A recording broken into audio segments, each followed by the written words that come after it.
कभी कभी एक छोटी सी गलती आपको बहुत बड़ी मुसीबत में डाल सकती है। और मेरे साथ भी कुछ ऐसा ही हुआ जब मैं गुजरात के गिरनार पर्वत पे घूमने गया था। सोचा था थोड़े वीडियोस बनाऊंगा और शाम तक घूम के वापस नीचे आ जाऊंगा, लेकिन पैर में मोच आने की वजह से मैं रात के अंधेरे में पहाड़ के ऊपर ही फंस गया। फिर जो गिरनार मुझे दिन में खूबसूरत लग रहा था वो रात होते ही पूरी तरह से बदल गया। सभी मंदिरों के दरवाजे बंद हो गए, घना कोहरा छा गया और कुछ गिनती के लोग बचे थे वो भी चले गए। फिर उस रात 10,000 सीढ़ियाँ उतरते हुए जो मैंने देखा और जो महसूस किया उसे मैं कभी नहीं भूल पाऊंगा। दोस्तों, गिरनार भारत के कुछ मुश्किल ट्रैक्स में से एक है। यहाँ कुल 9,999 सीढ़ियाँ हैं। ये सामने गिरनार का मेन एंट्री गेट है। भाई, घड़ी में अभी दोपहर के करीब 12 बज रहे हैं और बिना समय गवाए चलिए ट्रैक शुरू करते हैं। वैसे मुझे लग तो रहा है कि शाम होने से पहले हम आराम से वापस नीचे आ जाएंगे, लेकिन सबसे पहले कुछ लोगों से पूछते हैं कि आखिर ऊपर पहुंचने में कितना टाइम लगता है। नीचे से कितना घंटा लगता है ऊपर जाने में? नीचे से ऊपर जाने में आराम से 5 घंटा लगेगा। 5 घंटा आराम से। लोगों के मुताबिक कम से कम 5 घंटे लगते हैं ऊपर जाने में, लेकिन मैंने चैलेंज लिया है कि इसे 2.5 घंटे में पूरा करेंगे, क्योंकि मेरा प्लान है कि शाम होने से पहले वापस नीचे आ जाऊं, क्योंकि रात की रिटर्न बस हमारी पहले से बुक है। अंकल, ऊपर जाने में कितना टाइम लगता है? 6-7 घंटे। 6-7 घंटे। मैं 2.5 घंटे में जाने की कोशिश कर रहा था। नीचे से जा पाऊंगा? भाई, सबका कहना है कि 2.5 घंटे में पहुंचना मुश्किल है, पर हम इतने आसानी से हार नहीं मानेंगे। मुझे लगता है कि अगर हम थोड़ा तेजी से चले तो हम टाइम पे ज़रूर पहुंच जाएंगे। भाई देखो, सामने कुछ लोग पालकी में बैठकर दर्शन के लिए गए थे और कुछ लोग भारी सामान अपने कंधे पे लेके जा रहे हैं।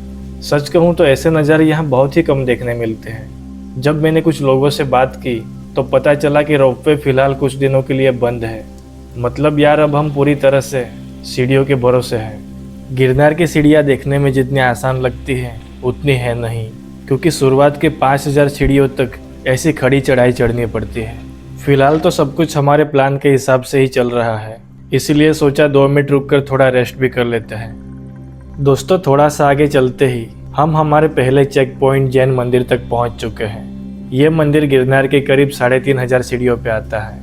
हमने दर्शन किए और फिर बिना समय गवाए हमने आगे की चढ़ाई शुरू कर दी है।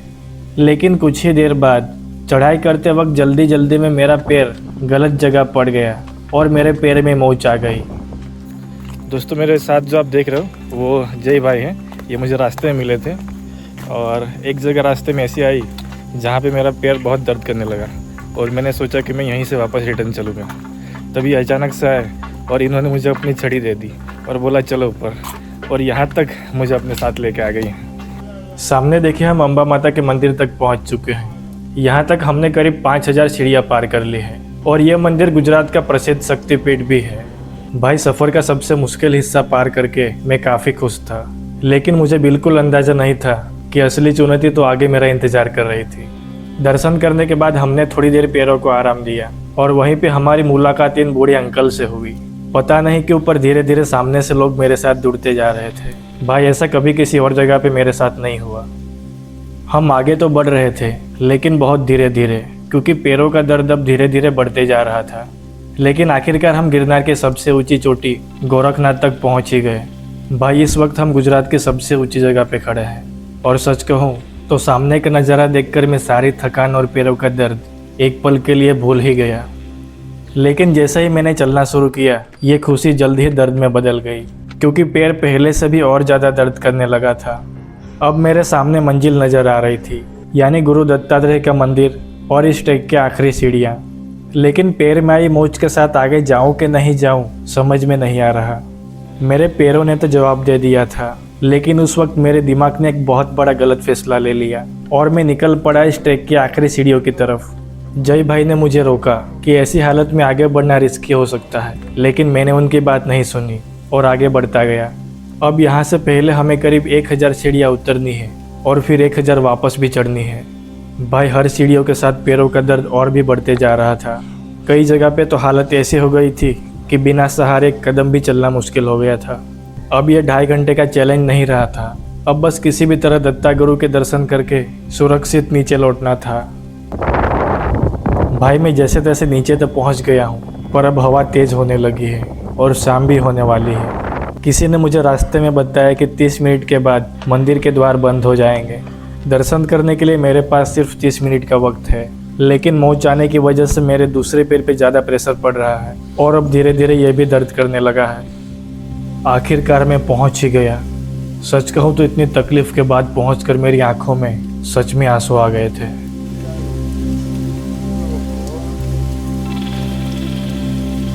दोस्तों, मंदिर के अंदर कैमरा अलाउड नहीं है।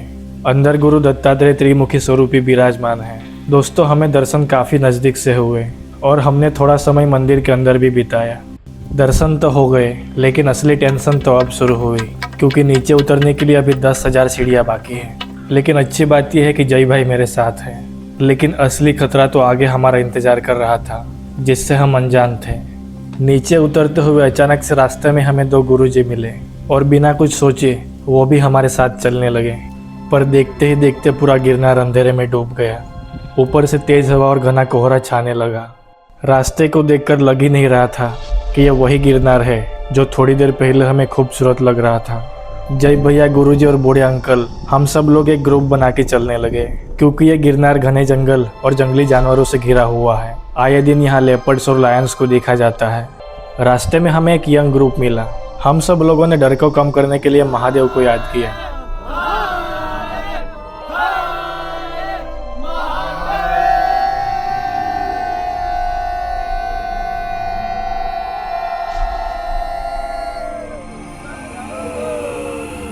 लेकिन थोड़ा और आगे जाते ही यंग ग्रुप हमें छोड़ के आगे चला गया, क्योंकि मैं ठीक से चल नहीं पा रहा था। अब सच में मैं बहुत ही ज़्यादा डर गया था, क्योंकि अगर कोई जानवर हमारे सामने आता है तो सब लोग भाग सकते थे, पर मैं नहीं। अब हमें उतरते हुए करीब 4 घंटे से भी ज़्यादा हो गए थे और मेरा पैर पूरी तरह से सूज गया था और हाथ में छाले पड़ गए थे। लेकिन डर इतना था कि मैं रुक नहीं रहा था। मुझे रास्ते में से कुछ चूहे दिखे जो मेरे पैरों के साथ चल रहे थे, पर वो बिल्कुल भी भाग नहीं रहे थे, बिल्कुल भी नहीं। और कई जगह पे मुझे ऐसा लगा कि पीछे से कुछ आवाज़ें आ रही हैं, पर मैं जानबूझकर मेरे साथ वाले लोगों को बता नहीं रहा था, क्योंकि अगर बता देता तो हो सकता है वो डर के मारे मुझे छोड़ के आगे चले जाते। पर सभी लोग मेरे साथ ही रहे, जैसे कि सिर्फ मेरी रक्षा के लिए आए हों। जय गिरनारी, हर हर महादेव। हम आखिरकार सही सलामत नीचे पहुंच चुके हैं। अभी रात के करीब 3:30 बज रहे हैं। दोस्तों, नीचे उतरने में जहां 3 घंटे लगते हैं, पैर में आई मोच की वजह से हमें करीब 8 घंटे से भी ज़्यादा वक्त लगा। भाई मेरी बात ध्यान से सुनो, गिरनार अकेले कभी मत जाना, कुछ भी हो सकता है। मैंने गलती की कि मैं आगे बढ़ता रहा,